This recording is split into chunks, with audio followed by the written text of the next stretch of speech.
नमस्कार, कैसे हैं आप लोग। स्वागत है हमारे YouTube चैनल पर। बिहार के दिन भर की 10 बड़ी खबरों के साथ हाजिर हूं मैं संजय से।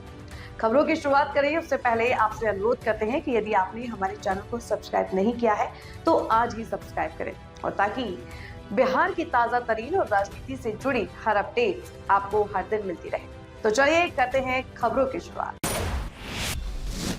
खबरों की शुरुआत आज औरंगाबाद से करते हैं, जहां शहर में लगातार लगने वाले जाम और प्रस्तावित 4 लेन बाईपास को लेकर सियासत तेज हो गई है।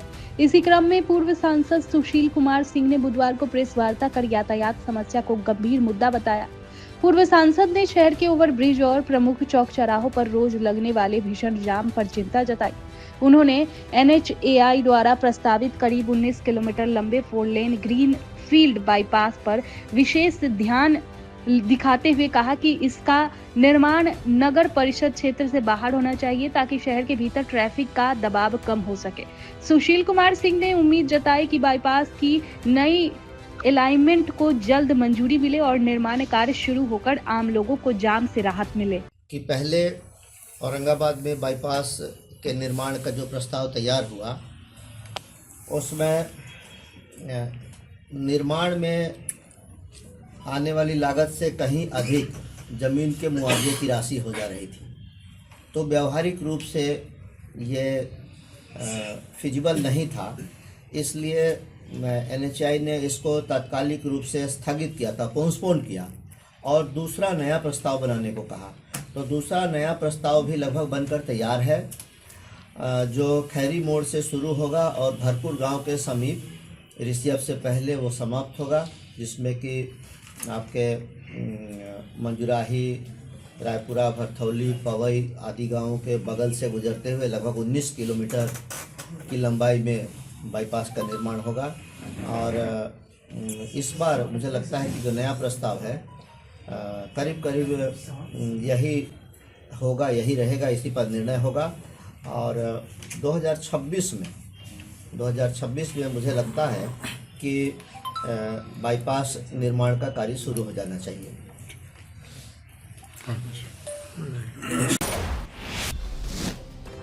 उधर संगठन को मजबूत करने के लिए जदयू ने युवाओं पर खास फोकस शुरू कर दिया है। इसी क्रम में कटिहार के मिर्चाई बाड़ी स्थित पूर्व सांसद कार्यालय में बुधवार को युवा जदयू की एक महत्वपूर्ण बैठक आयोजित की गई। बैठक की अध्यक्षता युवा जदयू के प्रदेश उपाध्यक्ष सह पूर्णिया प्रमंडल प्रभारी हीरालाल राही ने की। बैठक में युवा जदयू के कटिहार जिला अध्यक्ष सह प्राणपुर प्रमुख अमित शाह भी मौजूद रहे। इस दौरान जदयू युवा प्रकोष्ठ के जिला कार्यकारी अध्यक्ष बने अमल गोस्वामी का जोरदार अभिनंदन किया गया। बैठक के दौरान सदस्यता अभियान भी चलाया गया, जिसमें कई युवाओं ने पार्टी की सदस्यता ग्रहण की। नेताओं ने कहा कि युवाओं की भागीदारी से संगठन को नई मजबूती मिलेगी। खबर बगहा के पश्चिम चंपारण जिले से है, जहां भैरोगंज थाना क्षेत्र के बगहा भैरोगंज मुख्य पथ पर सिकटी पुल के पास मंगलवार रात एक दर्दनाक सड़क हादसा हो गया। हादसे में बाइक सवार की मौके पर ही मौत हो गई। मृतक की पहचान चिउटाहा थाना क्षेत्र के चिउटाहा गांव निवासी 40 वर्षीय हामिद अंसारी के रूप में हुई है। बताया जा रहा है कि वो अपनी पुत्री की शादी के लिए लड़का देखकर देउरावा गांव से लौट रहे थे। भैरोगंज थानाध्यक्ष सीता केवट के अनुसार रात करीब 7:30 बजे सूचना मिलने पर डायल 112 की टीम घायल अवस्था में उन्हें अनुमंडलीय अस्पताल लेकर पहुंची, जहां डॉक्टरों ने उन्हें मृत घोषित कर दिया। चिकित्सकों के अनुसार सिर में गंभीर चोट और नाक से अधिक रक्त बहने से हुआ था। मृतक के पुत्र नेसार अंसारी ने अज्ञात वाहन से टक्कर की आशंका जताई है। पुलिस ने शव को पोस्टमार्टम के लिए भेजकर मामले की जांच शुरू कर दी है। मृतक अपने पीछे 3 पुत्र और 2 पुत्रियां छोड़ गए हैं। घटना से गांव में शोक का माहौल है। उधर भागलपुर के नवगछिया क्षेत्र में उत्पाद विभाग की कार्यप्रणाली पर गंभीर सवाल खड़े हो रहे हैं। राष्ट्रीय उच्च मार्ग 27 पर रात्रि के समय बिना किसी अस्थायी या अस्थायी चेकपोस्ट के बसों को रोककर यात्रियों की जांच किए जाने से लोगों को भारी परेशानी झेलनी पड़ रही है। यात्रियों का आरोप है कि ठंड और कोहरे के बीच बसों को सड़क पर रोककर बैग अटैची खुलवाए जाते हैं। कई बार बिना बैच और पहचान के लोग खुद को उत्पाद विभाग का अधिकारी बताकर जांच करते नजर आते हैं। बस चालकों और मालिकों का कहना है कि रोजाना बोकारो से पूर्णिया आने वाली बसों को नवगछिया के तेतरी 0 माइल के पास रोका जाता है, जहां घंटों तक जांच के नाम पर यात्रियों को परेशान किया जाता है। आरोप है कि झारखंड से शराब सेवन कर बिहार में प्रवेश करने वालों से भारी रकम की मांग की जाती है। अब सवाल यह है कि आबकारी कानून की आड़ में इस तरह की कार्रवाई पर प्रशासन कब तक संज्ञान लेगा और रात्रि बस यात्रियों को इस कथित उत्पीड़न से कब राहत मिलेगी। इधर सुपौल जिले के त्रिवेणीगंज एसडीएम अभिषेक कुमार ने कड़ाके की ठंड में जरूरतमंदों के बीच कंबल बांटकर फ्रेंडली प्रशासन की मिसाल पेश की है। बढ़ती ठंड को देखते हुए ये पहल छातापुर सामुदायिक स्वास्थ्य केंद्र और छातापुर बाजार से की गई है। कंबल वितरण के दौरान मरीजों और जरूरतमंद लोगों के चेहरे पर राहत साफ नजर आई। इस मौके पर छातापुर बीडीओ डॉक्टर राकेश कुमार भी मौजूद रहे और जरूरतमंदों को स्वयं कंबल ओढ़ाते दिखे। एसडीएम अभिषेक कुमार ने कहा कि अनुमंडल प्रशासन द्वारा ये पहल जरूरतमंदों की मदद के लिए की जा रही है। उन्होंने समाज के सक्षम लोगों से भी आगे आकर जरूरतमंदों की सेवा करने की अपील की। बढ़ती ठंड को देखते हुए अनुमंडल प्रशासन की तरफ से कंबल का क्रय किया गया है। इसमें छातापुर में 200 कंबल हम लोग की तरफ से दिया गया है छातापुर प्रखंड को, और इसके अतिरिक्त अनुमंडल कोटा से भी हम लोग यहाँ पे जो असहाय लोग हैं, जो दिव्यांगजन हैं और जो आश्रय रहित लोग हैं, उन सभी के बीच में कंबल का वितरण कर रहे हैं ताकि इस जो भीषण ठंड पड़ रही है इसमें उनको राहत मिल सके।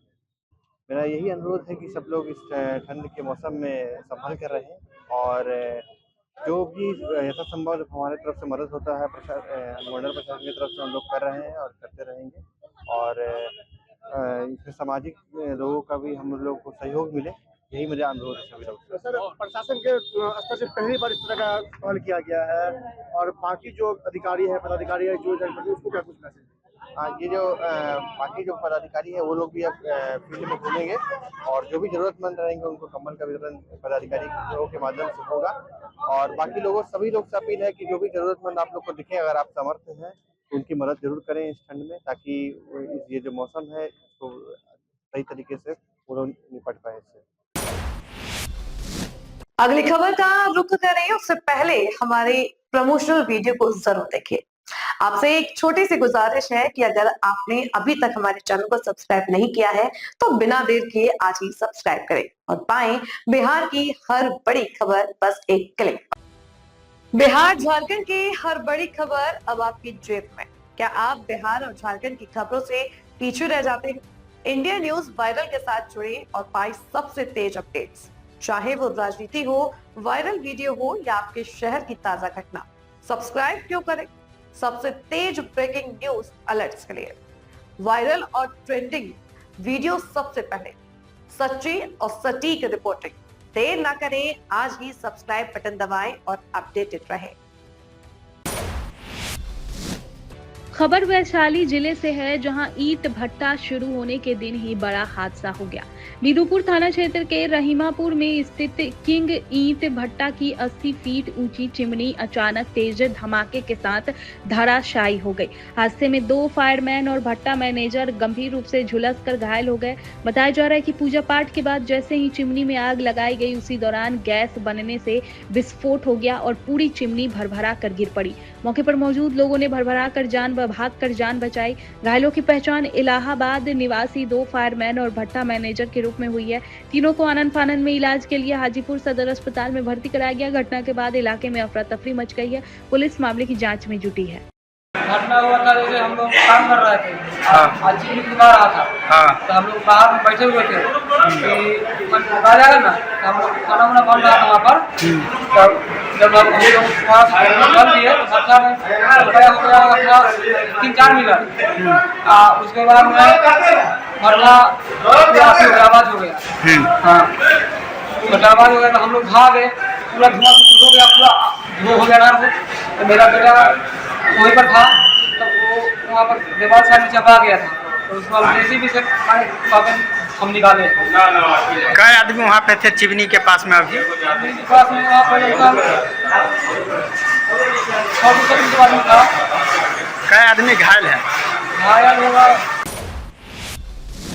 बड़ी खबर नालंदा से है, जहां जिले के बिंद थाना क्षेत्र अंतर्गत अलीपुर गांव के निवासी प्रशांत सिन्हा को भारतीय राष्ट्रीय राजमार्ग प्राधिकरण यानी NHAI में महाप्रबंधक के पद पर पदोन्नति मिली है। उन्हें 1 जनवरी 2026 से ये जिम्मेदारी सौंपी गई है और वर्तमान में उनकी पोस्टिंग अंबाला हरियाणा में की गई है। इस उपलब्धि से गाँव और पूरे इलाके में खुशी का माहौल है। आपको बता दें कि प्रशांत सिन्हा ने प्रारंभिक शिक्षा अलीपुर गाँव से प्राप्त की है। उन्होंने नीट जमशेदपुर से, बीटेक IIT BHU से, MTech और IIM लखनऊ से एग्जीक्यूटिव MBA किया है। वर्ष 2014 में से वो NHAI से जुड़े हुए हैं और विभिन्न महत्वपूर्ण परियोजनाओं में योगदान देते हुए अब महाप्रबंधक पद तक पहुंच गए हैं।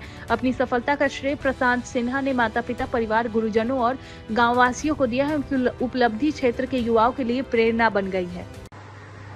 NHAI में जनरल मैनेजर के पद पर पदोन्नति मेरी व्यक्तिगत उपलब्धि नहीं, बल्कि इससे कहीं अधिक सामूहिक सम्मान है। इसका पूरा श्रेय मैं अपने माता पिता, परिवार, गुरुजनों एवं गांव अलीपुर के लोगों को देना चाहता हूं, जिसके संस्कार और आशीर्वाद से मैं आज इस मुकाम तक पहुंच सका हूं। मैं खासतौर से गांव और आसपास के युवाओं से कहना चाहूंगा कि यदि लक्ष्य स्पष्ट और मेहनत ईमानदारी से हो तो गांव से निकलकर भी देश की बड़ी कंपनियों में, संस्थाओं में जिम्मेदारी निभाई जा सकती है। NHAI में मिली हुई इस नई जिम्मेदारी को मैं अपनी पूरी निष्ठा से, समर्पण के साथ निभाने का प्रयास करूंगा। धन्यवाद।